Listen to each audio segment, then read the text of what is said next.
Assalamualaikum warahmatullahi wabarakatuh. Perkenalkan, nama saya Nafisa Salmarkania dari kelas 4 semester.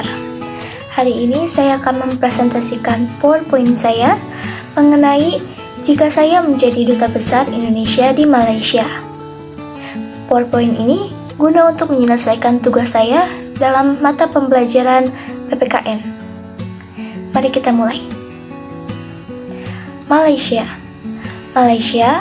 adalah sebuah negara federal yang terdiri dari 13 negeri dan 3 wilayah federal di Asia Tenggara dengan luas 329.847 km persegi. Ibu kotanya adalah Kuala Lumpur, sedangkan Putrajaya menjadi pusat pemerintahan federal. Jumlah penduduk negara ini mencapai 30.697.000 jiwa pada tahun 2015. Hubungan Malaysia dengan Indonesia. Hubungan diplomatik Indonesia dengan Malaysia secara resmi terjalin sejak 31 Agustus 1957 saat Malaysia menyatakan kemerdekaannya. Indonesia merupakan salah satu dari 14 negara yang pertama kali mengakui negara Malaysia. Pertama-tama, saya akan menjelaskan terlebih dahulu tugas dan fungsi dari Duta Besar. Yang pertama, tugasnya yaitu mewakili serta memperjuangkan kepentingan bangsa, negara, dan pemerintahan Republik Indonesia. Yang kedua, melindungi warga negara Indonesia maupun Badan Hukum Indonesia yang ada di negara penerima melalui pelaksanaan hubungan diplomatik dengan negara tersebut. Kemudian, fungsinya yang pertama yaitu meningkatkan dan mengembangkan kerjasama politik, keamanan, ekonomi, sosial, dan budaya dengan negara penerima atau organisasi internasional. Yang kedua, mengupayakan persatuan dan kesatuan serta kerukunan antar sesama warga negara di luar negeri, warga negara Indonesia di luar negeri. Yang ketiga, sebagai pengamatan, penilaian, dan pelaporan mengenai situasi dan kondisi negara penerima. Lalu, apa sih keunggulan Malaysia dalam berbagai aspek? Yang pertama, dalam aspek militer, jika diukur secara kuantitas, jumlah militer Indonesia jauh lebih besar daripada Malaysia. Namun, Malaysia lebih unggul dalam beberapa faktor. Salah satunya yaitu jumlah penduduknya yang lebih sedikit, sehingga total warganya yang dilindungi jika terjadi perang lebih sedikit dibandingkan dengan Indonesia. Kemudian yang kedua, dalam ekonomi, Malaysia memiliki pendapatan per kapita lebih dari 9.000 US dollar dibandingkan dengan Indonesia yang hanya meraih 3.424.000 US dollar.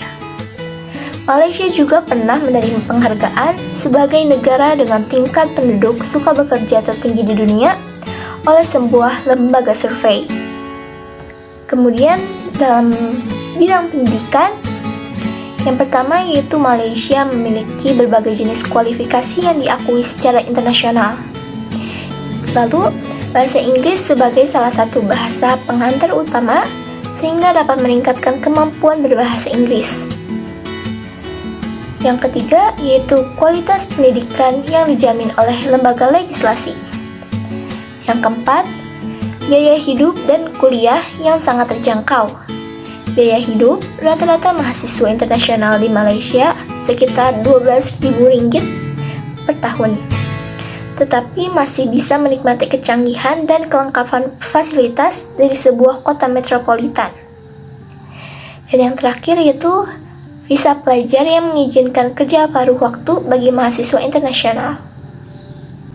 Dan yang terakhir, dalam bidang pariwisata.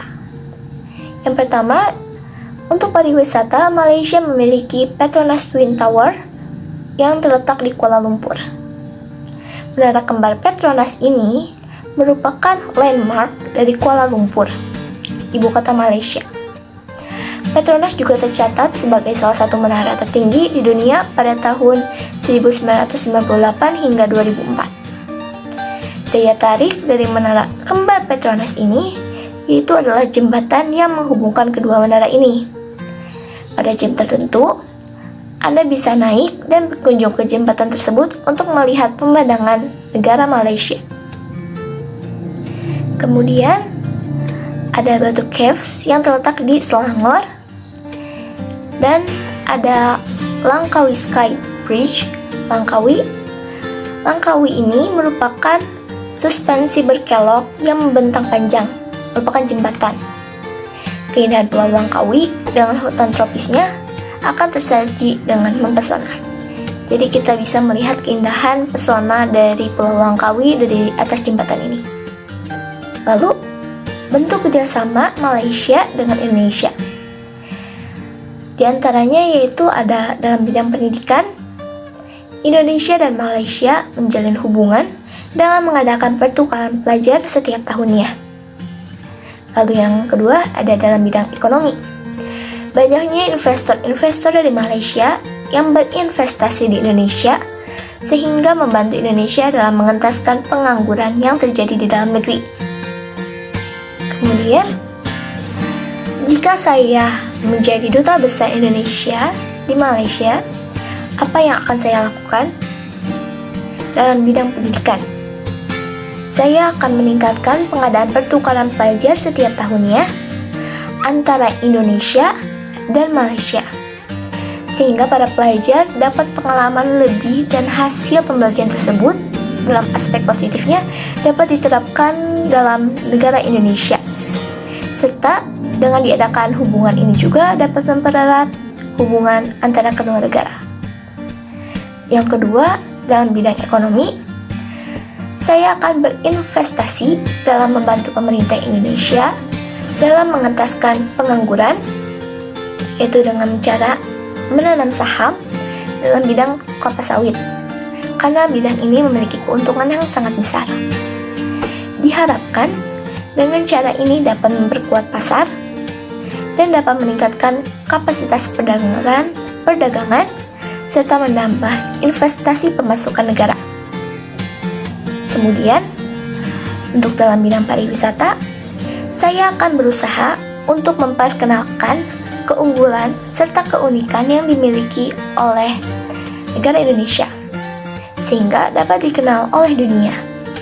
Seperti Malaysia, dalam pengelolaan pariwisatanya, sehingga dikenal oleh mancanegara. Sekian dari saya. Mohon maaf bila ada kesalahan dalam pengucapan serta kalimat yang tidak enak dalam hati. Terima kasih atas perhatiannya. Wabillahi taufiq wal hidayah. Wassalamualaikum warahmatullahi wabarakatuh.